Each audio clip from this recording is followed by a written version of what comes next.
Hey there, Gary Menendez here. Welcome to another installment of my Discovery Garden. There's a lot of stuff to find in this place. So today I'm going to take you through what I call the sink garden, which is on the east side of our house. You'll see why it's named that here in just a minute, but before I do that, I do want to talk about how important paths and circulation is in any garden. You can see here we've got little brick paths, stone paths, and this one on the sink garden side is a crushed stone edged with steel. This is number 10 stone. Other people call it fines. Some might call it chat, but I call it number 10 because that is the size of the screen that the gravel falls through. So it's small, it's very uniform, and it's nice because it kind of self-compacts as well. So yeah, cruising through here, there's another discovery for you. A little, not pink flamingo, but we're in Tennessee, so it's big orange. Yep, there's a downspout that kind of spills out that way from the roof, it goes under the path. Underneath this walkway, there is a soil separator of fabric to keep the gravel from migrating down into the soil. So that's the only place I ever want to use that. Don't use it to keep weeds out under mulch, because that's just a no-no, that's terrible. There's my bald cypress. It's coming on, which will eventually give me some nice shade on this east side of the house when I'm spending it in the screen porch reading in the summers, because the sun comes up and just cooks that side for a couple hours, and I'm not a sun fan. So as we walk through here, you see I've got firewood ready to rip for a nice cold winter.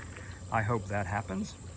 Before I move on, I will share with you something that I think is quirky and fun that I made a couple of years ago.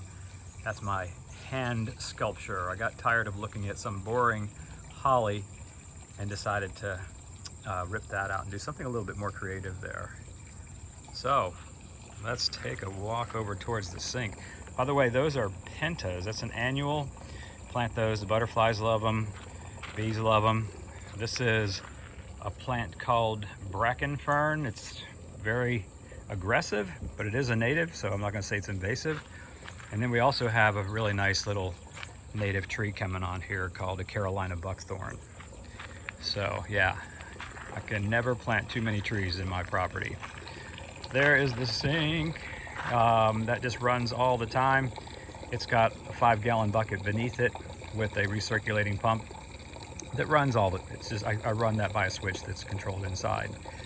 So that works out pretty well. There's a little bit of maintenance to do to that, but it's not too bad. The birds love it. They come over there and drink out of it occasionally. Yeah, nice black gum, a little weeping cypress there. So you can see this path goes on over towards the vegetable garden, which we talked about in another edition of my Discovery Garden.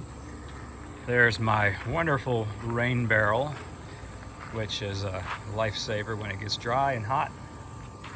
Yeah, looking this way, kind of taking a look at it from a different perspective, facing south. Yeah, nice little path, and it works really, really well. I do like to move about my space. Cool little pitcher plant there. There are my trees. They are called Gary Oaks. I got them from Oregon. We're going to see what those do, but it's a white oak from Oregon. Yeah, so let's finish up here and come on to the screen porch. This is where I spend a lot of time. You can see from here, you can see the sink. Watch people, watch birds, hummingbirds especially. So they like to come over to the hand and get a little drink every now and then. Right now, it seems to be occupied by some of our honeybees. All right, we'll see you next time.